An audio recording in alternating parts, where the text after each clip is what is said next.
नमस्कार दोस्तों, के एग्जाम पॉइंट में आपका स्वागत है। कैसे हैं आप सभी? उम्मीद है आप सभी सही होंगे और आपकी UPPCL TG 2, BARC, DFCCIL, NPCIL आदि परीक्षाओं की तैयारी अच्छी चल रही होगी। दोस्तों, इन सभी परीक्षाओं को ध्यान में रखते हुए हमने इलेक्ट्रिशियन थ्योरी से कुछ महत्वपूर्ण प्रश्नों की सीरीज स्टार्ट की है, जो कि ये सीरीज आपकी टॉपिक वाइज है। आज के टॉपिक में हमने डीसी मोटर से कुछ महत्वपूर्ण प्रश्नों को लिया है, जो कि आज का ये लास्ट टॉपिक है। अगर आपके इसके पहले वाले प्रश्नों को नहीं देखा है तो आप वीडियो के माध्यम से उसे सारे प्रश्नों को कवर ज़रूर करें। प्लेलिस्ट में जाइए, प्लेलिस्ट बनी हुई है, सारी वीडियो ज़रूर देख लें, जो कि यहाँ पर से आपका पूरा कॉन्सेप्ट क्लियर हो जाएगा। चलिए, आपका ज़्यादा टाइम न लेते हुए इन प्रश्नों की शुरुआत करते हैं। उससे पहले आपसे रिक्वेस्ट है, अगर आप चैनल पर नए हैं तो चैनल को सब्सक्राइब कर लीजिए और अपने दोस्तों में शेयर कर दीजिए। अगर वीडियो अच्छा लग जाए तो वीडियो को लाइक ज़रूर करना। चलिए शुरुआत करते हैं। जैसा कि आज का हमारा प्रश्न है, डीसी मोटर का शुरुआती प्रतिरोध आमतौर पर डेड डैश होता है। सही उत्तर ऑप्शन नंबर ए, बहुत कम होता है। ये इसका सही उत्तर है। व्याख्या देखते हैं। डीसी मोटर का शुरुआती प्रतिरोध आमतौर पर बहुत कम होता है, इसलिए स्टार्टिंग की अवस्था में मोटर में उच्च धारा प्रवाहित होती है। इसी उच्च धारा को नियंत्रित करने के लिए ही स्टार्टर का प्रयोग किया जाता है। डीसी मोटर फ्लेमिंग के बाएं हाथ के नियम पर कार्य करती है और जो डीसी जनरेटर होता है फ्लेमिंग के दाएं हाथ पर कार्य करता है। जब फ्लक्स बढ़ाया जाता है तो डीसी शंट मोटर की गति पर क्या प्रभाव होता है? सही उत्तर ऑप्शन नंबर बी, घटती है। ये इसका सही उत्तर है। फार्मूला देख सकते हैं, जैसे कि यहाँ पर फ्लक्स बढ़ाएंगे तो गति आपकी घटेगी, यहीं पर से आप समझ सकते हैं। चलिए, यहाँ पर हम आपको बताना चाहेंगे, जैसे कि शंट मोटर लगभग स्थिर गति वाली मोटर होती है। जब फ्लक्स का मान बढ़ाया जाता है तो मोटर की गति बहुत कम घटती है। इनका प्रयोग लेथ मशीन, मिलिंग मशीन तथा ऐसे स्थानों पर किया जाता है जहाँ स्थिर गति की आवश्यकता हो।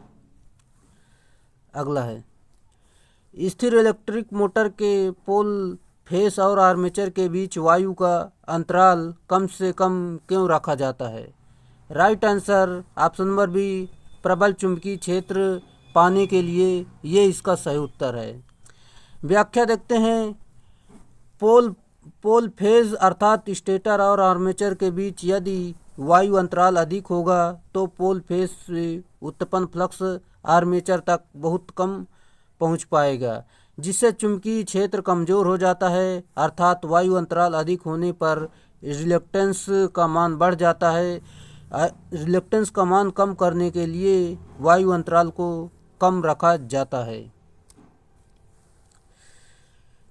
230 वोल्ट रेटिंग की 9 वोल्ट कुंडली किस तरह से स्टार्टर से जुड़ी होती है? सही उत्तर ऑप्शन नंबर सी, एक फेज और न्यूट्रल पर सीधे जुड़े रहती है। ये इसका राइट आंसर है। एक बार फिर से आपको बता देते हैं, जैसे कि 9 वोल्ट कुंडली एक फेज और न्यूट्रल पर सीधे ही स्टार्टर से जुड़ी होती है या फील्ड वाइंडिंग के सीरीज में जुड़ी होती है। यह कुंडली सिलिकॉन मिश्र धातु पत्तियों पर कुंडलित होती है। इसके दो कार्य होते हैं, जैसे कि प्रथम, प्रारंभन भुजा को चुंबकीय बल द्वारा मोटर की पूर्ण गति की स्थिति में ऑन स्टैंड पर पकड़े रखना तथा दूसरी, सप्लाई जाने पर अनुचुंबकीय होकर भुजा को छोड़ देना ताकि स्प्रिंग दाब के कारण आप स्थिति में चली जाए। चलिए, अगला है, चलते समय डीसी मोटर में विद्युत चुंबकीय बल बैक ईएमएफ यानी ईएमएफ प्रेरित करने का उद्देश्य क्या है? राइट आंसर ऑप्शन नंबर ए, प्रयुक्त वोल्टता का विरोध करना। ये इसका सही उत्तर है। जब डीसी मोटर को सप्लाई दी जाती है तो मोटर का आर्मेचर बल आघूर्ण के कारण चुंबकीय क्षेत्र में घूमने लगता है। तब आर्मेचर मुख्य क्षेत्र की चुंबकीय बल रेखाओं यानी फ्लक्स को काटते हैं, जिससे फलस्वरूप मोटर में विद्युत वाहक बल प्रेरित होता है, जिसकी वोल्टता प्रयुक्त हो वोल्टता के विपरीत होती है। इस वोल्टेज को ही विरोधी विद्युतवाहक बल कहते हैं। यहाँ पर फार्मूला आप देख सकते हैं, वोल्टेज बराबर विद्युतवाहक बल प्लस आर्मेचर धारा इंटू आर्मेचर प्रतिरोध। यहीं से आप बैक ईएमएफ निकाल सकते हैं।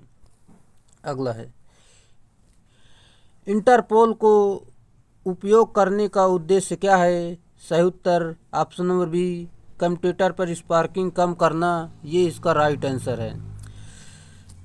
इंटरपोल को छोटे अतिरिक्त ध्रुव होते हैं। इन्हें मशीन के ढांचे के मुख्य ध्रुवों के बीच मोटे विद्युतरोधी तारों द्वारा बनाकर आर्मेचर के सीरीज में जोड़ा जाता है। इस प्रकार इसके द्वारा चुंबकन तथा क्रॉस चुंबकन प्रभाव को बिल्कुल समाप्त किया जाता है, जिससे कम्यूटेटर पर स्पार्किंग को कम किया जा सके।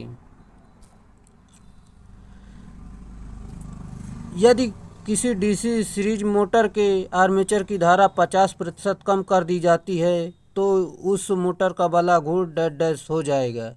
सही उत्तर ऑप्शन नंबर ए 25% हो जाएगा। ये इसका सही उत्तर है।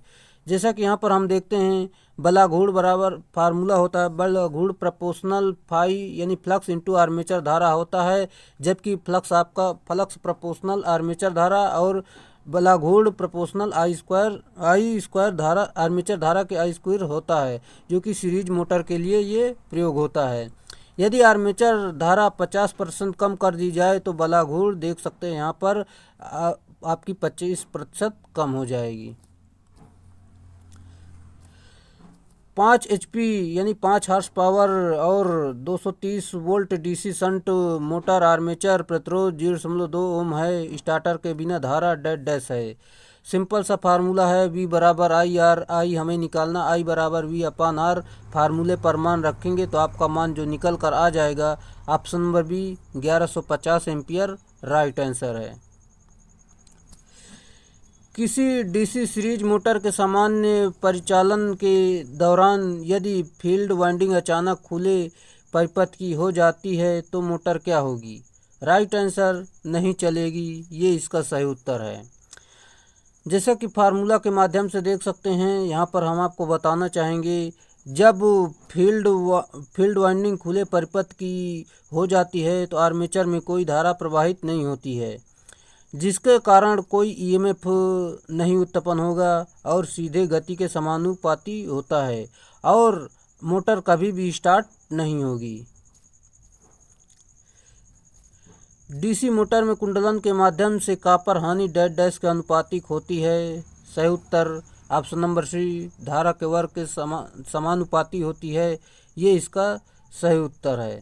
जैसा कि डीसी मोटर कॉपर हानि बराबर फार्मूला होता है आई स्क्वायर आर, जो कि कॉपर हानि प्रोपोर्शनल आई स्क्वायर होता है और कॉपर हानि परिवर्तित हानि होती है जो भार के अनुसार बदलती रहती है। निम्नलिखित में से क्या शाफ्ट को उसकी जगह पर रखता है? सही उत्तर option number B and plate. ये इसका सही उत्तर है। शंट फील्ड को आर्मेचर के साथ डैश डैश में जोड़ा जाना चाहिए। सही उत्तर ऑप्शन नंबर बी समानांतर में जोड़ा जाना चाहिए। ये इसका सही उत्तर है। शंट फील्ड को आर्मेचर के समानांतर में जुड़ा होता है जो अधिक टर्न की कुंडली होती है और सीरीज फील्ड को आर्मेचर के सीरीज में जोड़ा जाता है जो कि कम टर्न की होती है। जैसा कि देख सकते हैं, शंट फील्ड जो है आर्मेचर के समांतर में जुड़ती है और जो सीरीज फील्ड होती है यहाँ पर देख सकते हैं ये सीरीज में जुड़ी होती है। अगला है, जब फ्लक्स बढ़ाया जाता है तो डीसी शंट मोटर की गति पर क्या असर होता है? राइट आंसर घटती है। सही उत्तर है। जब फ्लक्स बढ़ाया जाता है तो डीसी शंट मोटर की गति थोड़ी सी घटती है, बाकी ज़्यादा घटती नहीं है। यहाँ पर आप देख सकते हैं, जो कि फार्मूला आपको सभी को पता ही होगा, जो कि हमने आपको कई बार बताया है। यहाँ पर हम आपको बता देते हैं, जो कि शंट मोटर में फील्ड वाइंडिंग आर्मेचर तथा सप्लाई स्रोत के समानांतर क्रम में संयोजित होती है और शंट मोटर की फील्ड वाइंडिंग पतले तार तथा अधिक लपेटों वाली बनाई जाती है। शंट मोटर को लोड रहित अवस्था में चलाया जा सकता है और शंट मोटर का उपयोग उपयोग कम लोड वाली मशीनों को स्थिर गति पर चलाने के लिए किया जाता है, जैसे कि लकड़ी का रंदा, गोली आरी, grinder, polisher, blower, motor generator set, छपाई मशीन आदि में इनका प्रयोग हम करते हैं। अगला है 5 HP 230 volt DC shunt motor armature प्रतिरोध इतना दिया गया जो 0.2 ओम स्टार्टर के बिना धारा डैश डैश है। चलिए हम आपको बताना चाहेंगे, जैसा कि आपका यहाँ पर वोल्टेज 230 दिया गया है, आर्मेचर प्रतिरोध दिया गया है 0.2 और यहाँ पर हमें बिना धारा निकालनी है। चलिए हम आपको फार्मूला बताते हैं, जैसा कि सिंपल सा फार्मूला होता है I बराबर V/R। V का मान हमने यहाँ पर देखा है 230 वोल्ट दिया गया है, R का मान आर्मेचर प्रतिरोध का मान दिया गया है यहाँ पर 0.2 ओम और यहाँ से इसको भाग दे देंगे तो आपका यहाँ पर 1150 एम्पियर राइट आंसर हो जाएगा, जो कि ऑप्शन नंबर बी सही उत्तर है। चलते समय डीसी मोटर में विद्युत चुंबकीय बल यानी विद्युत वाहक बल प्रेरित करने का उद्देश्य क्या है? सही उत्तर ऑप्शन नंबर बी प्रयुक्त वोल्टता का विरोध करना, ये इसका सही उत्तर है। डीसी मोटर में उत्पन्न विद्युत वाहक बल को विरोधी विद्युत वाहक बल कहते हैं, क्योंकि यह प्रयुक्त वोल्टता का विरोध करता है। जैसा कि वोल्टेज बराबर आपका विद्युत वाहक बल प्लस आर्मेचर धारा इंटू आर्मेचर प्रतिरोध होता है, जो कि हमने आपको कई बार बताया। ये फार्मूला आपको याद रखना बेहद ज़रूरी है। चलिए दोस्तों, हम आपको कुछ बताना चाहेंगे, जैसे कि वो DFCCIL की वैकेंसी आई है। अगर आपने इसमें फॉर्म अप्लाई नहीं किया है तो इसमें फॉर्म अप्लाई ज़रूर कर दें, क्योंकि लास्ट डेट को आप इंतज़ार करेंगे तो फिर लास्ट डेट में उसका साइट बिजी हो जाता है। बहुत लोग फॉर्म अप्लाई करने लगते हैं तो इसलिए उसकी साइट बिजी हो जाती है, तो इसलिए आपको सबसे पहले ही फॉर्म अप्लाई कर देना चाहिए, नहीं तो आप रह जाओगे। और जो UPPCL वाले स्टूडेंट हैं, मैं उनको बताना चाहूँगा कि आपका एग्ज़ाम लगभग इसी मंथ होने, मान लो जून के लास्ट वीक में होने वाला है। आप तैयारी अच्छे से शुरू कर दीजिए और मैं किसी दिन एक वीडियो के माध्यम से मैं आपको बताना चाहूँगा जो कि आपका एग्ज़ाम कब होने वाला है और इसका मान लो पेपर कब होने वाला है। ये सारी जानकारी मैं एक वीडियो के माध्यम से आपको किसी दिन देने वाला हूँ, और इसलिए आप चैनल पे नए हैं तो चैनल को सब्सक्राइब जरूर कर लेना और अपने दोस्तों में शेयर जरूर कर देना। अगर वीडियो अच्छा लग रहा हो पढ़ने में तो आपको वीडियो को लाइक जरूर करना है। चलिए, डीसी मोटर का शुरुआती प्रतिरोध आमतौर पर डैश डैश होता है। सही उत्तर बहुत कम होता है, राइट आंसर है। डीसी मोटर का शुरुआती प्रतिरोध आमतौर पर बहुत कम होता है। डीसी मोटर एक ऐसी मशीन होती है जो विद्युत ऊर्जा को यांत्रिक ऊर्जा में परिवर्तित करती है।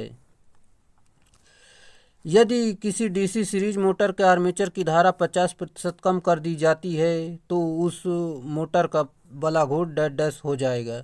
सही उत्तर ऑप्शन नंबर सी पिछले मान का 25% हो जाएगा। ये इसका सही उत्तर है, जो कि हमने आपको अभी बताया है। चलिए, अगले प्रश्न जाने से पहले हम आपको बताना चाहेंगे, जैसे कि आपको इस वीडियो की PDF चाहिए तो टेलीग्राम चैनल ज्वाइन कर सकते हैं, यहाँ पर इसकी PDF आपको मिल जाएगी। अगला है, किसी डीसी सीरीज मोटर के सामान्य परिचालन के दौरान यदि फील्ड वाइंडिंग अचानक खुले परिपथ की हो जाती है तो मोटर डैश डैश होगी। सही उत्तर ऑप्शन नंबर डी नहीं चलेगी, ये इसका सही उत्तर होगा। व्याख्या देखते हैं, जैसे कि किसी डीसी सीरीज मोटर के सामान्य परिचालन के दौरान यदि फील्ड वाइंडिंग अचानक खुले परिपथ की हो जाती है तो मोटर नहीं चलेगी, जैसा कि आप यहाँ पर देख सकते हैं।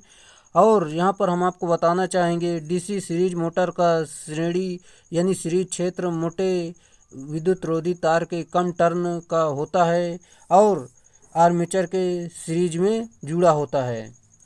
आप दोस्तों वैसे ही बात है, अगर मोटे तार होंगे तो कम लपेटे इसमें बनेंगे, और जब शंट मोटर की बात आती है तो वहाँ पर तो लपेटों की संख्या ज़्यादा होती है, जो कि उसमें टर्नों की संख्या ज़्यादा होती है, उसमें पतले तार होते हैं। यहाँ पर हम आपको बता दें, सीरीज मोटर का उपयोग उच्च प्रारंभिक बलाघूर्ण की आवश्यकता होती है वहाँ पर किया जाता है, जैसे कि इलेक्ट्रिक ट्रैक्शन, ट्रामवे, हॉयस्ट, लिफ्ट आदि में हम करते हैं। शंट फील्ड को आर्मेचर के साथ डैश डैश से जोड़ा जाना चाहिए। सही उत्तर समानांतर में जोड़ा जाना चाहिए, ये इसका सही उत्तर है। जैसा कि शंट फील्ड को आर्मेचर के साथ समानांतर में जोड़ा जाता है और शंट फील्ड की वाइंडिंग को पतले ताम्र चालक के अधिक फेरों से की जाती है। सीरीज फील्ड को आर्मेचर के सीरीज में जोड़ा जाता है। यह मोटे तार तथा कम टर्न की बनाई जाती है। इंटरपोल को उपयोग करने का उद्देश्य क्या है? सही उत्तर कम्यूटेटर पर स्पार्किंग कम करना, ये इसका राइट आंसर है। व्याख्या देखते हैं। इंटरपोल को उपयोग करने का उद्देश्य कम्यूटेटर पर स्पार्किंग कम करना है और इंटरपोल छोटे अतिरिक्त ध्रुव होते हैं तथा इन्हें मशीन के ढांचे के मुख्य ध्रुव के बीच लगाया जाता है। इन्हें मोटे ताम्र विद्युत रोधी तारों द्वारा बनाया जाता है तथा इन अंतर ध्रुवों को आर्मेचर के सीरीज क्रम में संयोजित किया जाता है। इसके द्वारा चुंबकन तथा क्रॉस चुंबकन प्रभाव को भी समाप्त किया जाता है। 230 वोल्ट रेटिंग की 9 वोल्ट कुंडली किस तरह से स्टार्टर से जुड़ी होती है? राइट आंसर सिंगल फेज और न्यूट्रल पर सीधे जुड़ी होती है, ये इसका सही उत्तर है। 230 वोल्ट की 9 वोल्ट कुंडली सिंगल फेज और न्यूट्रल पर सीधे स्टार्टर से जुड़ी होती है और नो लोड कुंडली क्षेत्र टर्मिनल के सीरीज में जोड़ी जाती है। 9 वोल्ट कुंडली सिलिकॉन मिश्र धातु पत्तियों पर कुंडलित होती है जिसमें पतले विद्युत रोधी तार से इतने टर्न दिए जाते हैं कि मोटर क्षेत्र की पूर्ण धारा उससे सरलता से प्रवाहित हो सके। निम्नलिखित में से क्या शंट को उसकी जगह पर रखता है? सही उत्तर option number A and plate, ये इसका राइट आंसर है। शाफ्ट को उसकी जगह पर एंड प्लेट रखता है। सिरा प्लेटें योक के साथ वोल्ट द्वारा कसी रहती हैं।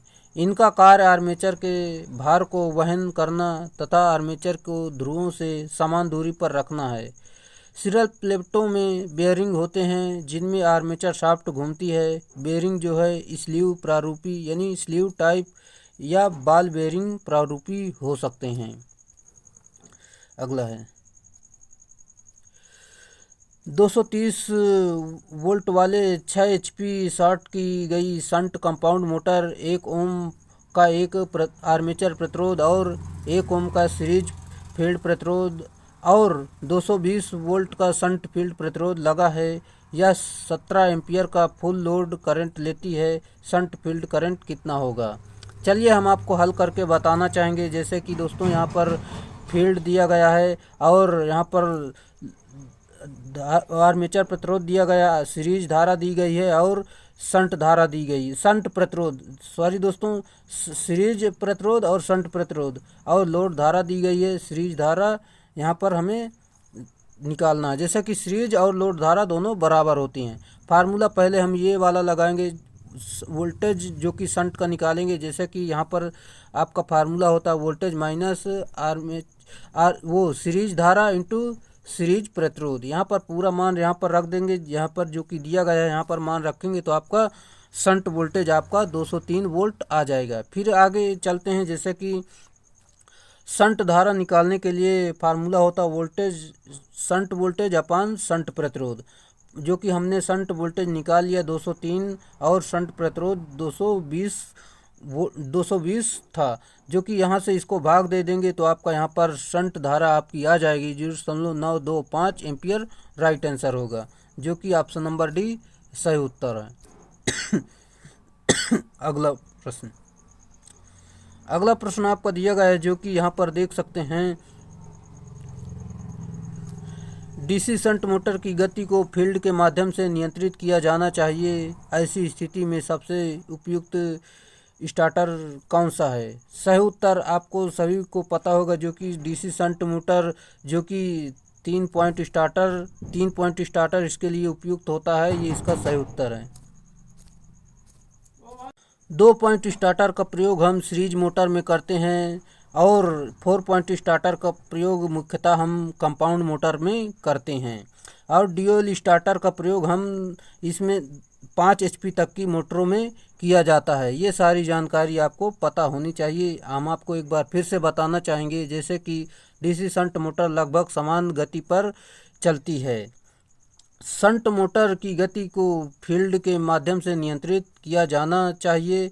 ऐसी स्थिति में सबसे उपयुक्त स्टार्टर 4 पॉइंट स्टार्टर प्रयोग किया जाता है और 4 पॉइंट स्टार्टर में वोल्टताहीन कुंडली मोटर की फील्ड कॉइल सीरीज में नहीं जोड़ी जाती है, बल्कि डीसी सप्लाई के क्रॉस में प्रारंभ प्रतिरोध के सीरीज में जोड़ी जाती है। अगला है, गति नियंत्रण की कौन सी पद्धति को डीसी सीरीज फैन मोटर में उपयोग किया जाता है? राइट आंसर सीरीज समांतर पद्धति, ये इसका सही उत्तर है। व्याख्या देखते हैं। सीरीज समांतर पद्धति डीसी सीरीज फैन मोटर में किया जाता है। गति नियंत्रण की इस प्रणाली का प्रयोग विद्युत संकर्षण यानी इलेक्ट्रिक फ्रैक्शन कार्यों में भी किया जाता है।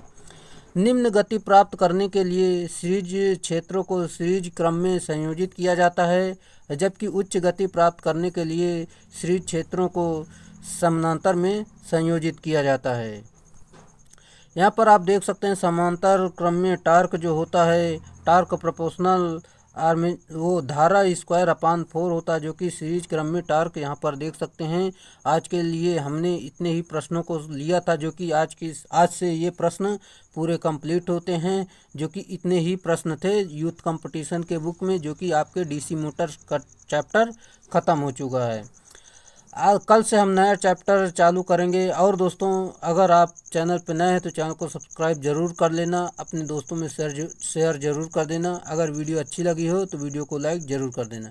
चलिए आज के लिए इतना ही रखेंगे, फिर मिलेंगे नेक्स्ट वीडियो में। तब तक के लिए बाय।